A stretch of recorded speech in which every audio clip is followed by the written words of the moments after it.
What happens when a child's simple drawing holds so much pain that it stops an entire television show in its tracks?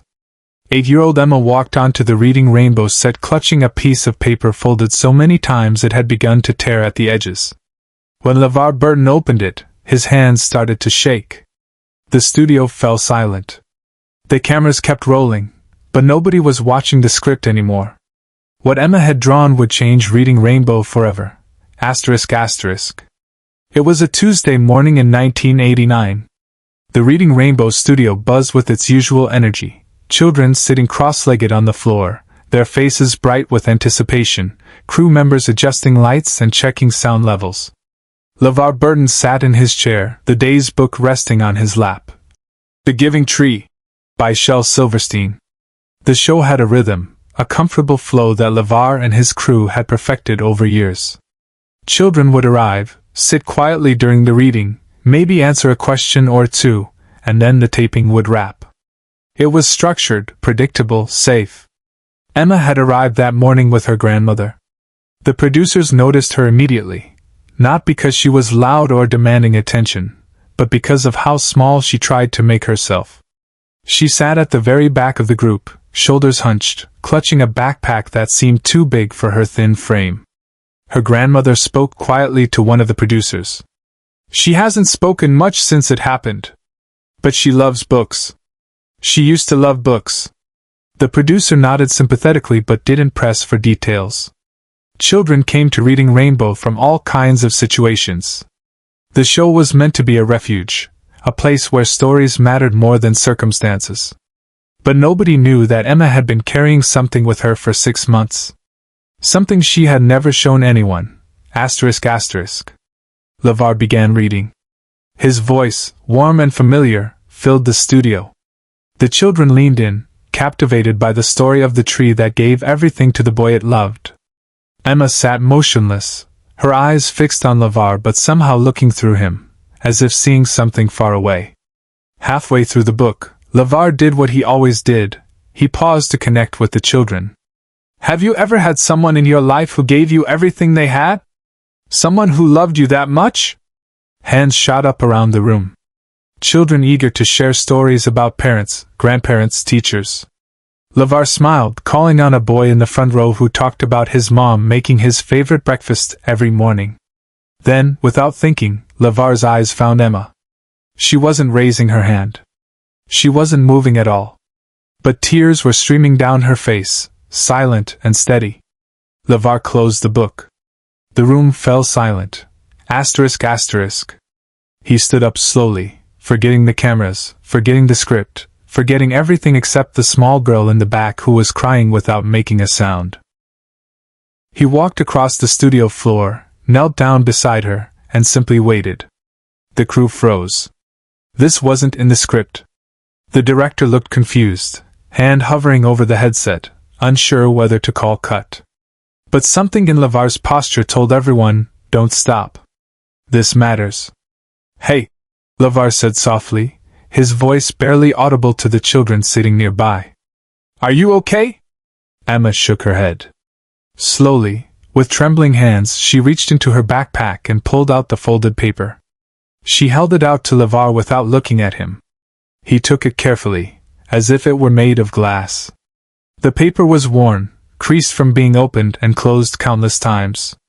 When he unfolded it, he found himself looking at a child's drawing in colored pencil. It showed 2 figures. One tall, one small. They were reading a book together. ***. The drawing was simple, the kind any 8-year-old might make. But it was what Emma had written at the bottom that made LeVar's throat tighten. "Me and Daddy reading. Before he went to heaven." LeVar looked up at Emma's grandmother, who stood against the back wall with her hand over her mouth, tears running down her face. In that moment, LeVar understood everything. He looked back at Emma, who was still staring at the floor. "Your dad loved reading with you," he said quietly. Emma nodded, finally meeting his eyes. When she spoke, her voice was so small it was almost a whisper. "He said books take you anywhere. Even when you can't go anywhere. He was sick for a long time. What was his favorite book to read with you?" "The Giving Tree." Emma's voice cracked. That's why I came today. Grandma said maybe if I heard it again. She couldn't finish. She didn't need to. Subscribe and leave a comment, because the most powerful part of this story is still ahead. Asterisk asterisk. LeVar set the drawing down carefully on the floor beside them. Then he did something he had never done in all his years hosting Reading Rainbow. He picked up the giving tree, sat down on the floor right there beside Emma, and said to the camera operator, "Keep rolling, but come in close. This is just for Emma now." The operator adjusted, and suddenly the show transformed. It wasn't a television program anymore. It was one man reading to one child who needed to hear a story her father loved. LeVar began again from the beginning. But this time, his voice was different. Softer. More intimate. He wasn't performing. He was sharing. As he read, Emma slowly leaned against him, the way she probably used to lean against her father. The other children in the studio sat perfectly still, sensing they were witnessing something sacred. When LeVar reached the end, "And the tree was happy," Emma whispered something only he could hear. "That's what Daddy said. He said even when the tree had nothing left, she was happy because she gave it all for love." LeVar closed the book and looked at Emma. "Your dad was right. And you know what else?" Emma shook her head. "He's still reading with you. Every time you open a book, every time a story takes you somewhere, he's right there with you. Because the love you had for reading together, that doesn't go away. That's the gift he gave you. Like the tree gave to the boy. It's forever." Behind the pages, he shared something no one expected. Asterisk asterisk. LeVar reached into his own pocket and pulled out a worn photograph. He showed it to Emma. It was LeVar as a young boy, sitting on his own father's lap, a book open between them. "My dad died when I was young too," LeVar said quietly. "And for a long time, I couldn't read without crying. But then I realized something. Every book I read, he's there. Every story I share, he's with me. Reading Rainbow isn't just a show for me, Emma. It's how I keep my dad alive." Emma stared at the photograph, then looked up at LeVar with wide eyes. "Really? Really? And your drawing, this beautiful drawing you made, that's how you're keeping your dad alive. You're remembering the love. And love doesn't end, Emma. Love is the one thing that doesn't end." Emma nodded slowly, understanding beginning to break through the grief. Can I keep drawing?" "You should keep drawing. Draw every memory. Draw every book you read together. And when you're ready, share those drawings. Because other kids need to know they're not alone. Just like you needed to know today." The studio was silent except for the sound of tissues being pulled from boxes. Crew members who had worked hundreds of episodes wiped their eyes. The director had tears streaming down his face. Even the hardened camera operators were struggling to keep their equipment steady. But this is the moment that transformed Reading Rainbow forever. Asterisk asterisk. LeVar stood up, still holding Emma's hand. He walked her to the front of the group, the drawing still in his other hand. He held it up so all the cameras could see it clearly. "This is Emma's drawing," he said, his voice strong now, speaking to every child watching. "And it's the most important drawing I've ever seen. Because it shows us what books really are. They're not just stories. They're bridges. Bridges between people. Bridges between the past and the present. Bridges between what we've lost and what we carry forward." He looked down at Emma. "Can we keep this drawing? Can we make sure every child who watches Reading Rainbow knows your story?" Emma nodded, squeezing his hand. LeVar looked directly into the camera. "If you're watching this, and you've lost someone you loved reading with, I want you to know something. They're still with you. Every time you open a book, every time a story takes you somewhere new, they're right there. Because love lives in stories. And stories never die." He turned back to Emma. "Thank you for sharing this with us. Thank you for being brave enough to show us your heart." Emma did something she hadn't done in 6 months. She smiled. A real, genuine smile that reached her eyes. The studio erupted in applause. Not the polite, programmed applause of a TV audience, but the spontaneous, overwhelming applause of people who had just witnessed something profoundly human. The episode that aired 3 weeks later was unlike anything Reading Rainbow had ever broadcast. ***. The producers kept everything. They didn't edit out LeVar stopping the show. They didn't cut away from the tears or the silence. They let it be messy and real and raw. They showed Emma's drawing. They showed LeVar's photograph. They showed what happened when you put people before production. The response was immediate and overwhelming. The PBS switchboard was flooded with calls. Parents writing to say they had watched with their children and cried together. Teachers requesting copies of the episode to show in schools. Counselors asking if they could use it to help children process grief. But the letters that mattered most came from children. Hundreds of them. All of them including drawings. Drawings of people they had lost. Drawings of books they had shared. Drawings of love that continued beyond goodbye. Share and subscribe. Make sure this story is never forgotten. ***. Emma's drawing was framed and hung in the Reading Rainbow office. It stayed there for the entire run of the show, 23 years. Every new intern, every visiting author, every guest was told the story. It became the heart of what Reading Rainbow stood for, books as bridges between human hearts. LeVar spoke about that day in every interview he gave after. "People ask me what my favorite episode is," he would say. "It's the one where we stopped being a TV show and became a moment. The one where we remembered that behind every viewer is a real person with a real story, and sometimes the most important thing we can do is just witness their pain and honor their love." Emma grew up.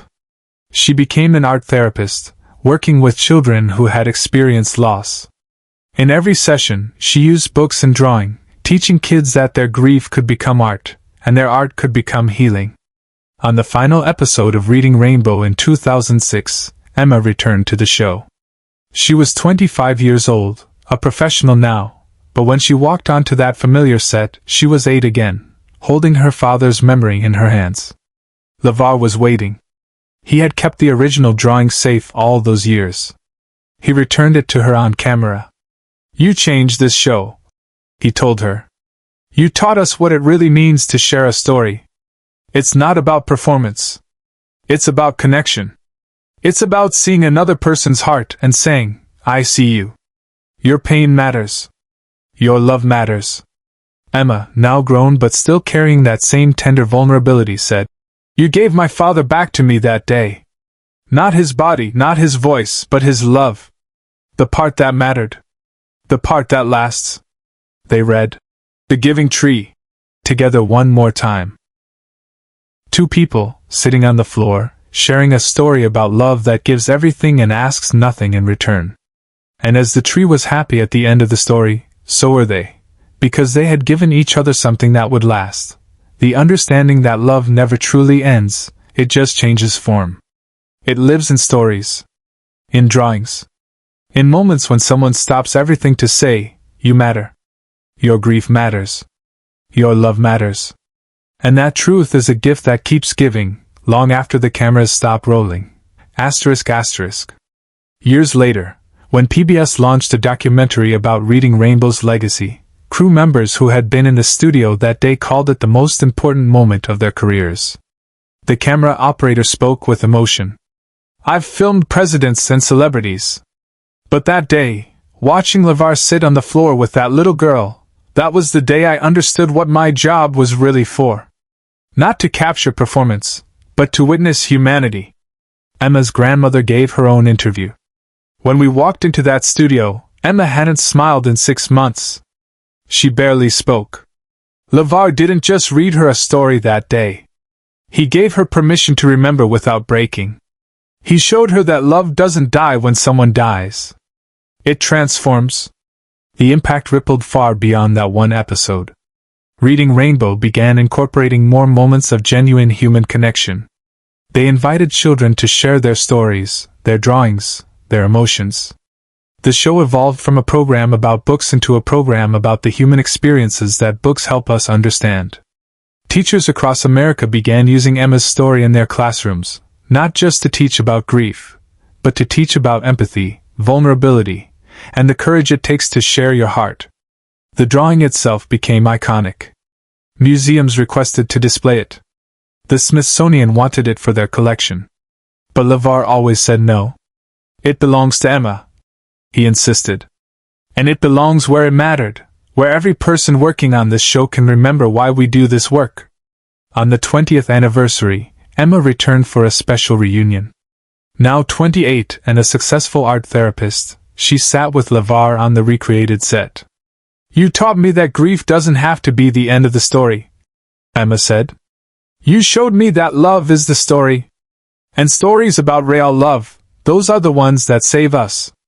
LeVar held her hand, just as he had 20 years earlier. "No, Emma. You taught me. You reminded us that behind every camera, every screen, every viewer, there's a real human heart. And that heart deserves to be seen, honored, and held."